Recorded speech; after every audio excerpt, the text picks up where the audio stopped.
ಮತ್ತು ಎಲ್ಲ ಗಣ್ಯರಿಗೆ ನಾನು ಮೈತ್ರಿಪೂರ್ವಕವಾದಂತಹ ನಮಸ್ಕಾರಗಳನ್ನು ಸಲ್ಲಿಸ್ತಾ ಇದ್ದೀನಿ.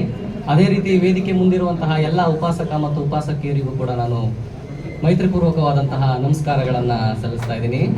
ಇವತ್ತು ನನಗೆ ರಾಧಾ ಮೇಡಮ್ ಅವರು ಈ ಅರಿವೇ ಬುದ್ಧ ಗುರುವೇ ಬುದ್ಧ ಧ್ವನಿಸುರುಳಿ ಸಾಂದ್ರಿಕೆ ಏನಿದೆ ಇದರ ಪ್ರಾಸ್ತಾವಿಕ ನುಡಿಯನ್ನು ಮಾತನಾಡುವ ಜವಾಬ್ದಾರಿಯನ್ನು, ಒಂದು ಪ್ರಮುಖ ಜವಾಬ್ದಾರಿಯನ್ನು ನನಗೆ ಕೊಟ್ಟಿದ್ದಾರೆ. ಸೊ ಸಂಗೀತ ಅನ್ನುವಂಥದ್ದು ಮಹತ್ವಪೂರ್ಣವಾದದ್ದು. ಸಂವಹನದ ದೃಷ್ಟಿಯಿಂದ ಸಂಗೀತ ಎಷ್ಟು ಮಹತ್ವಪೂರ್ಣವಾದದ್ದು ಅಂದರೆ, ನಾವು 16 ಭಾಷಣಗಳನ್ನು ಏನು ಮಾತನಾಡ್ತೀವಿ, ಕೇಳಿಸ್ಕೊಳ್ತೀವಿ, ಅವುಗಳಿಗಿಂತ ಒಂದು ಸಂಗೀತ ಅನ್ನೋದು ಎಫೆಕ್ಟಿವ್ ಆಗಿ ಜನಗಳ ಮನಸ್ಸನ್ನು ತಲುಪುತ್ತೆ. ನಾವು ಯಾವ ಒಂದು ವಿಷಯವನ್ನ ನಾವು ಎಕ್ಸ್ಪ್ಲೈನ್ ಮಾಡಬೇಕು, ಜನಗಳಿಗೆ ತಲುಪಿಸಬೇಕು ಅಂತ ಅನ್ಕೊಳ್ತೀವಿ, ಅದನ್ನ ಒಂದು ಸಂಗೀತದ ಮೂಲಕ ಅತ್ಯಂತ ಎಫೆಕ್ಟಿವ್ ಆಗಿ ಜನಗಳನ್ನ ರೀಚ್ ಆಗ್ಬೋದು. ಅಷ್ಟು ಮಹತ್ವಪೂರ್ಣವಾದದ್ದು ಈ ಸಂಗೀತ ಅಂದ್ರೆ ತಪ್ಪಾಗಲಾರದು. ಸೊ ಇಂಥ ಸಂಗೀತ ಭಾರತ ದೇಶದಲ್ಲಿ ಶಾಸ್ತ್ರೀಯ ಮತ್ತು ಅಶಾಸ್ತ್ರೀಯ ಅನ್ನುವಂತಹ 2 ಪಂಗಡಗಳನ್ನ ಮಾಡಲಾಗಿದೆ. ಶಾಸ್ತ್ರೀಯ ಸಂಗೀತ ಅಂದ್ರೆ ಕರ್ನಾಟಿಕ್ ಸಂಗೀತ ಮತ್ತೆ ಹಿಂದೂಸ್ತಾನಿ ಸಂಗೀತ ಅಂತ ಹೇಳಿ ಇವುಗಳಿಗೆ ಹೆಚ್ಚಿನ ಮಹತ್ವವನ್ನ ಕೊಡ್ತಾ ಬಂದಿರೋದನ್ನ ನಾವು ಕಾಣ್ತೀವಿ. ಅಂದ್ರೆ ಈ ಶಾಸ್ತ್ರೀಯ ಸಂಗೀತ ಅನ್ನುವ ಹೆಸರಿನಿಂದ ವೈದಿಕರ ಮಹಾಕಾವ್ಯಗಳನ್ನ ವ್ಯವಸ್ಥಿತವಾಗಿ ಜನಗಳಿಗೆ ತಲುಪಿಸುವಂತಹ ಒಂದು ಕೆಲಸ ನಿರಂತರವಾಗಿ ನಮ್ಮ ಸಾಂಸ್ಕೃತಿಕ ಚರಿತ್ರೆಯಲ್ಲಿ ನಡೀತಾ ಇರೋದನ್ನ ಕಾಣ್ತೀವಿ. ಶೋಷಿತ ಸಮುದಾಯಗಳ ಸಂಸ್ಕೃತಿಯನ್ನ, ಅವರ ಕಲ್ಚರನ್ನ, ಹಾಡುಗಳನ್ನ ನಿರಂತರವಾಗಿ ಮೂಲೆ ಗುಂಪು ಮಾಡಿರೋದನ್ನ ಭಾರತೀಯ ಸಾಂಸ್ಕೃತಿಕ ಇತಿಹಾಸದ ಚರಿತ್ರೆಯಲ್ಲಿ ನಾವು ಗಮನಿಸ್ತೀವಿ. ಸೊ ಇದನ್ನ ನಮ್ಮ ನಟರಾಜ್ ಬೂದಾಡ್ರವರು ಬಹಳ ಸಖತ್ತಾಗಿ ವ್ಯಾಖ್ಯಾನಿಸ್ತಾರೆ. ನಟರಾಜ್ ಬೂದಾಡ್ರವರು ಸರಹಪಾದ ಅನ್ನುವ ಕೃತಿಯಲ್ಲಿ ಹೇಳ್ತಾರೆ, ಭಾಷೆಯ ಸಂದರ್ಭದಲ್ಲಿ ನಡೆದ ಸಾಂಸ್ಕೃತಿಕ ರಾಜಕಾರಣ ಸಂಗೀತದಲ್ಲಿಯೂ ನಡೆದು ಮನೆಯವರನ್ನೇ ಹೊರಗೆ ನಿಲ್ಲಿಸಿದ ಪ್ರವೃತ್ತಿ ಇಂದಿಗೂ ಭಾರತದಲ್ಲಿ ಚಾಲ್ತಿಯಲ್ಲಿದೆ ಅಂತ ಹೇಳ್ತಾರೆ. ನಿಜವಾದಂತಹ ನಮ್ಮ ಮೂಲ ಸಂಸ್ಕೃತಿ ಭಾರತದಲ್ಲಿ ನಮ್ಮದೇ ಆದಂತಹ ಸಂಸ್ಕೃತಿಯು ಇಂದಿನಿಂದಲೂ ಬೆಳೆದು ಬಂದಿದೆ. ಆದರೆ ನಮ್ಮ ಸಂಸ್ಕೃತಿ ಚೌರಾಸಿ ಎನ್ನುವಂತಹ ಪದ್ಯಗಳಿರ್ಬೋದು, ತತ್ವಪದಕಾರರ ತತ್ವಗೀತೆಗಳಿರ್ಬೋದು, ಇವನ್ನೆಲ್ಲ ಹಿನ್ನೆಲೆಗೆ ಸರಿಸಿ ಕೇವಲ ಕರ್ನಾಟಿಕ್ ಅನ್ನುವಂತಹ ಶಾಸ್ತ್ರೀಯ ಸಂಗೀತ ಅನ್ನುವಂತಹ ಒಂದು ಸ್ಟಿಕ್ಕರ್ ಅನ್ನು ಹಾಕಿ ಅವರಿಗೆ ಅತಿ ಹೆಚ್ಚಾಗಿ ಪದ್ಮವಿಭೂಷಣ, ಪದ್ಮ ಪ್ರಶಸ್ತಿ, ಭಾರತ ರತ್ನ ಪ್ರಶಸ್ತಿಗಳನ್ನ ಅನೌನ್ಸ್ ಮಾಡ್ತಾ ನೆಲಮೂಲ ಸಂಸ್ಕೃತಿಯ ಒಂದು ಸಂಗೀತ ಅನ್ನುವುದನ್ನ, ನಮ್ಮ ಸಾಹಿತ್ಯವನ್ನ ಮೂಲೆ ಗುಂಪಿಗೆ ತಳ್ಳಲಾಗ್ತಾ ಇದೆ. ಸೊ ಇದಕ್ಕೆ ಆಪೋಸಿಟ್ ಆಗಿ ಒಂದು ಸಮುದ್ರದ ಅಲೆ ಏನಿದೆ, ಅದಕ್ಕೆ ಯಾವಾಗಲೂ ವಿರುದ್ಧ ದಿಕ್ಕಿನಲ್ಲಿ ಚಲಿಸುವಂತಹ ಮೀನುಗಳು ಬಹಳ ಕಡಿಮೆ ಸಂಖ್ಯೆಯಲ್ಲಿರುತ್ತೆ. ಆ ಒಂದು ಸಮುದ್ರದ ಅಲೆಗೆ ವಿರುದ್ಧವಾಗಿ ಚಲಿಸುವಂತಹ ಸಣ್ಣ ಸಣ್ಣ ಮೀನುಗಳಂತೆ ನಮ್ಮ ಬಹುಜನ ಸಂಸ್ಕೃತಿಯ ಸಂಗೀತ ಸಾಹಿತ್ಯಗಳನ್ನ ಮುನ್ನೆಲೆಗೆ ತರ್ತಾ ಇರುವುದನ್ನ ಇತಿಹಾಸದುದ್ದಕ್ಕೂ ನಾವು ಕಾಣ್ತೀವಿ. ಅದು ಸಂಖ್ಯೆಯಲ್ಲಿ ಕಡಿಮೆ ಇರ್ಬೋದು, ಆದರೆ ಸಮಾಜದಲ್ಲಿ ಅವರು ಬೀರಿರುವಂತಹ ಪ್ರಭಾವ ಮಹತ್ವಪೂರ್ಣವಾದದ್ದು ಅನ್ನೋದನ್ನ ನಾನು ಎಲ್ಲರಿಗೂ ನೆನೆಸೋದಕ್ಕೆ ಇಷ್ಟಪಡ್ತೀನಿ. ಇಂತಹ ಮಹತ್ವಪೂರ್ಣವಾದಂತಹ ಒಂದು ಕೆಲಸದಲ್ಲಿ ಕರ್ನಾಟಕದಲ್ಲಿ ಕೆಲವು ಸಾಹಿತಿಗಳು ತೊಡಗಿಸ್ಕೊಂಡಿದ್ದಾರೆ. ಅದರಲ್ಲಿ ನಮ್ಮ ವೇದಿಕೆ ಮೇಲಿರುವಂತಹ ಸೋಸಲೆ ಗಂಗಾಧರ್ ಸರ್ ಅವರು ಕೂಡ ಒಬ್ರು. ಅರಿವೇ ಬುದ್ಧ ಗುರುವೇ, ಈ ಆದಿಗುರು ಬುದ್ಧ ಪ್ರಭು ಅನ್ನುವಂತಹ ಧ್ವನಿಸುರುಳಿಯನ್ನ ಸೋಸಲೆ ಗಂಗಾಧರ್ ಸರ್ ಅವರು ಹೊರತಂದಿದ್ದಾರೆ ಮತ್ತು ಮುಂದೆ ಕೂಡ ಇನ್ನೂ ಒಂದು ಧ್ವನಿಸುರುಳಿಯನ್ನ ಕೂಡ ರಿಲೀಸ್ ಮಾಡೋರಿದ್ದಾರೆ.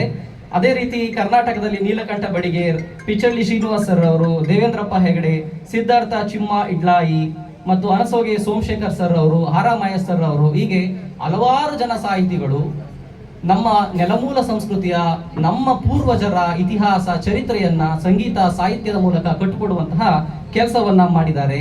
ಅಂತಹ ಒಂದು ಸಾಹಿತ್ಯ ಪ್ರಕಾರಕ್ಕೆ ಹೊಸ ಸೇರ್ಪಡೆ ನಮ್ಮ ರಾಧಾ ಮೇಡಮ್ ಅವರು. ನಿಜಕ್ಕೂ ನಮ್ಮ ರಾಧಾ ಮೇಡಮ್ ಅವರು ಕೋಲಾರದ ಮಣ್ಣಿನಿಂದ ಬಂದವರು. ಕೋಲಾರ ತನ್ನದೇ ಆದಂತಹ ವೈಶಿಷ್ಟ್ಯಗಳನ್ನು ಹೊಂದಿರುವಂತಹ ಜಿಲ್ಲೆ. ಒಂದು KGF, ಒಂದು ಶ್ರಮಿಕರ ಬೆವರಿನಿಂದ ಕಟ್ಟಿರುವಂತಹ ಒಂದು ಜಿಲ್ಲೆ ಕೋಲಾರ. ಆ ಕೋಲಾರ ಆದಿಮ ಮತ್ತೆ ಬುಡ್ಡಿದೀಪ ಹಾಗೂ ತಲಮಾರು ಕುಟೀರಗಳಂತಹ ಸಾಂಸ್ಕೃತಿಕ ಕೇಂದ್ರಗಳನ್ನು ಹೊಂದಿರುವಂತಹ ಕೋಲಾರ. ಆ ಕೋಲಾರದಲ್ಲಿ 8ನೇ ವಯಸ್ಸಿನಲ್ಲಿಯೇ ಮೇಡಮ್ ಬುದ್ಧರ ಮತ್ತೆ ಬಾಬಾ ಸಾಹೇಬ್ ಅಂಬೇಡ್ಕರ್ ಅವರ ಚಿಂತನೆಯಿಂದ ಪ್ರಭಾವಿತರಾಗಿ ಬಾಬಾ ಸಾಹೇಬ್ ಅಂಬೇಡ್ಕರ್ ಅವರ ತತ್ವಗಳನ್ನು ತಿಳ್ಕೊಂಡಿರ್ತಾರೆ. ಅವರು ಸಾಂಸ್ಕೃತಿಕವಾಗಿ ಮತ್ತು ಚಳುವಳಿಗೆ, ಸಾಮಾಜಿಕ ಪರಿವರ್ತನಾ ಚಳುವಳಿಗೆ ಇತ್ತೀಚೆಗೆ ತೊಡಗಿಸ್ಕೊಂಡಿದ್ರು. ಅವರು ಇಂದಿನಿಂದಲೂ ಬಾಬಾ ಸಾಹೇಬರವರ ಚಿಂತನೆಗಳಿಂದ ಪ್ರಭಾವಿತರಾಗಿರ್ತಾರೆ ಮತ್ತು ವಿಶೇಷವಾಗಿ ಆರ್ ಮಹೇಶ್ ಸರ್ ಅವರ ಸಾಮಾಜಿಕ ಪರಿವರ್ತನೆಯಿಂದ ಪ್ರೇರಣೆಯನ್ನು ಪಡ್ಕೊಂಡು ಕರ್ನಾಟಕದಾದ್ಯಂತ ಅವರು ಧಮ್ಮ ಚಳುವಳಿ ಮತ್ತೆ ಪ್ರಚಾರ ಎರಡನ್ನೂ ಕೂಡ ತೊಡಗಿಸ್ಕೊಂಡಿರೋದನ್ನ ನಾವು ಕಾಣ್ತೀವಿ.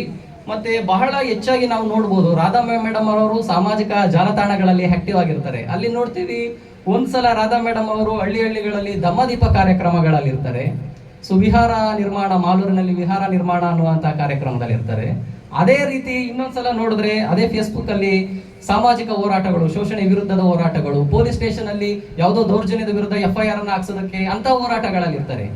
ಮತ್ತೆ ಕಾಲೇಜುಗಳಲ್ಲಿ ಸಾಂಸ್ಕೃತಿಕ ಕಾರ್ಯಕ್ರಮ, ಸಂಗೀತದಲ್ಲಿ ಮುಂದೆ ಇರ್ತಾರೆ, ಡ್ಯಾನ್ಸ್ ಅಲ್ಲಿ ಮುಂದೆ ಇರ್ತಾರೆ. ಮತ್ತೆ ವಿಶೇಷವಾಗಿ ಇತ್ತೀಚೆಗೆ ನಡೆದಂತಹ ಗಾಯನ ಸ್ಪರ್ಧೆಯಲ್ಲಿ ಜಿಲ್ಲಾ ಮಟ್ಟದಲ್ಲಿ ವಿನ್ ಆಗಿ ರಾಜ್ಯ ಮಟ್ಟದಲ್ಲೂ ಕೂಡ ಶಿಕ್ಷಕರ ಗಾಯನ ಸ್ಪರ್ಧೆಯಲ್ಲಿ ಆಯ್ಕೆಯಾಗಿರ್ತಾರೆ ರಾಧಾ ಮೇಡಮ್. ಸೊ ಈ ರೀತಿ ವಿಶೇಷವಾಗಿ ಬಹುಮುಖ ಪ್ರತಿಭೆ ರೀತಿ ಒಂದು ಸಂಗೀತ ಇರ್ಬೋದು, ನೃತ್ಯ ಇರ್ಬೋದು, ಸಾಮಾಜಿಕ ಚಳವಳಿ ಇರ್ಬೋದು, ಮತ್ತೆ ಧಮ್ಮ ಪ್ರಚಾರ ಇರ್ಬೋದು, ಎಲ್ಲ ಸೆಕ್ಟರ್ನಲ್ಲೂ ಕೂಡ ನಮ್ಮ ರಾಧಾ ಮೇಡಮ್ ತೊಡಗಿಸ್ಕೊಂಡಿರೋದನ್ನ ನಾವು ಕಾಣ್ತೀವಿ. ಪ್ರಸ್ತುತ BSI ನ ರಾಜ್ಯ ಘಟಕದ ಮಹಿಳಾ ಕಾರ್ಯದರ್ಶಿಯಾಗಿ ಕೂಡ ಕಾರ್ಯನಿರ್ವಹಿಸ್ತಾ ಇರೋದನ್ನ ಗಮನಿಸ್ತೀವಿ. ಸೊ ಮೇಡಮ್ ರವರು ಅತಿ ಹೆಚ್ಚಾದಂತಹ ಧಮ್ಮ ಪ್ರಚಾರವನ್ನ ಕೈಗೊಳ್ತಾರೆ. ಆದ್ರೆ ಧಮ್ಮದ ಕುರಿತಾದಂತಹ ಆಧ್ಯಾತ್ಮದ ಚಿಂತನೆ, ನಿಬ್ಬಾಣ ಅಥವಾ ನಿಬ್ಬಾಣಂ ಪರಮಸುಖ ಅಂತ ಬುದ್ಧ ಹೇಳ್ತಾರೆ.